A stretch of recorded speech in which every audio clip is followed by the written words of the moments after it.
May I now request our guest of honor, Shri Amitabh Kant, to please join us to address the audience. Let's put our hands together for him.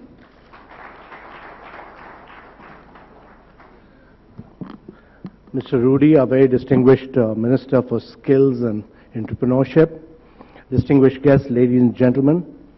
The key challenge for India is to rapidly grow at rates of 9 to 10% per annum, year after year, year after year, for 3 decades or more, to be able to create jobs for a vast segment of our population. And this cannot happen till manufacturing doesn't grow at rates of 14 to 15% per annum, year after year, for 3 decades. And manufacturing in India cannot grow at those rates without innovation, without entrepreneurship, and without wealth creation. If you look around the world, post-World War II, there's no country in the world which has grown without a strong manufacturing base, whether it was Japan post-World War II, whether it was Korea, and recent times China. Actually, no country has grown on a sustained basis over a long period of time and created jobs for its people without the manufacturing sector growing at very high rates. And therefore, driving innovation and entrepreneurship holds the key to this success. If you look at Israel last year, in 1 year, they created 44,000 startups. 1 year, 44,000 startups, which spurred innovation, made them the key driver in a range of areas, including defense manufacturing, better water resource management, better waste management, all young entrepreneurs. And India is passing through a window of demographic transition which rarely ever happens in history. 72% of our population is below the age of 32, and this is the age from 20 to 32 when entrepreneurship and innovation is at its peak. And actually, if you want to spur innovation, if you want to drive entrepreneurship, this is the age. And this young population, with 950 mobile telephones and telephones growing at a rate of 8.5 to 9 million per month, this is unprecedented across the world. 72% of the population below the age of 32, 950 million telephones, 8.5 million phones per month. That means India has a unique opportunity to bypass the brick and mortar approach, use mobile telephony to spread innovation and entrepreneurship. And actually, it can create a unique model of innovation and sustainability across the world. And actually, in many ways, this is happening. I mean, the Flipkarts and the Snapdeals of the world, these are all young entrepreneurs. They've taken on the Amazons of the world. They've taken on eBays of the world. They're all young Indian entrepreneurs who've taken on. In China, it was Jack Ma of Alibaba who took them on across China and created one of the biggest empires of the world.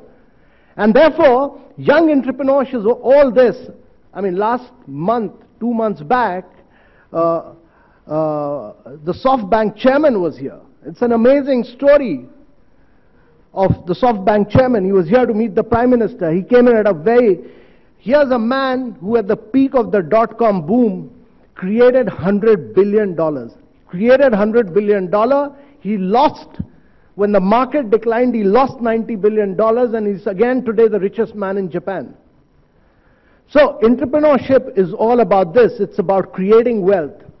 And to my mind, this is a rare opportunity for India, and if India misses the bus at this point of time, it'll be very, very difficult for India. So India needs to create that ecosystem of wealth creation. It needs to create that ecosystem where India becomes a nation of job creators, not job seekers. India becomes a nation of young entrepreneurs.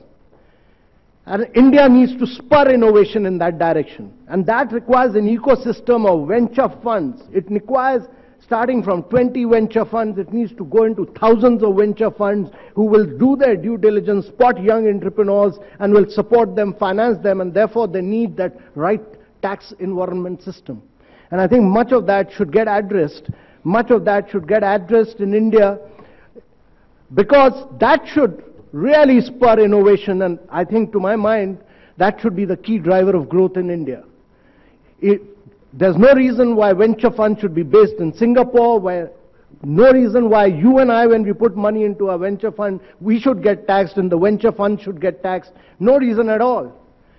Because the venture funds who spot young entrepreneurs, they provide the funding, the government chips in a little bit, and therefore they really drive innovation. And we need to encourage those people. We need to encourage young entrepreneurs and create that entire movement of growth across India. And therefore, to my mind, India has a unique opportunity. It has a huge opportunity to create a nation of innovators, a nation which will spur growth and productivity in India and drive India into a high trajectory growth rate.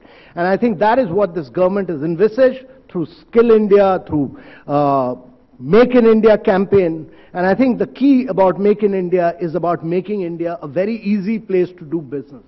The Prime Minister's talked about making India the easiest place to do business. Scrap all rules, scrap processes, scrap procedures.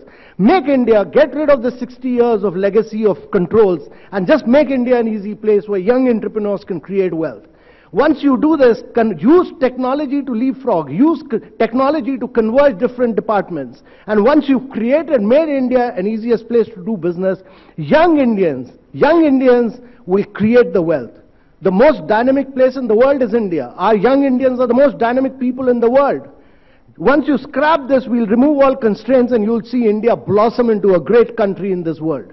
We will become the key drivers of the global economy. It will not be Europe, it will not be America, it will be Indians who will drive the rest of the world. And therefore, ladies and gentlemen, to my mind, entrepreneurship should start at a very young age. It starts from right school onwards. Schools should move away from all this chemistry and physics and maths and economics into entrepreneurship. They should get into skill driving from school onwards, and you'll see a huge movement of entrepreneurship right from school onwards. Schools, colleges should create entrepreneurs. Campuses should create entrepreneurs.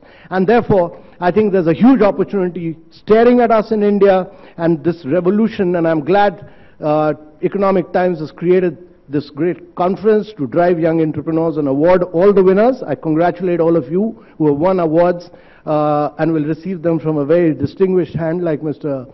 Rudy. So I wish you all the best and wish you all the best for a glorious future. Thank you very much.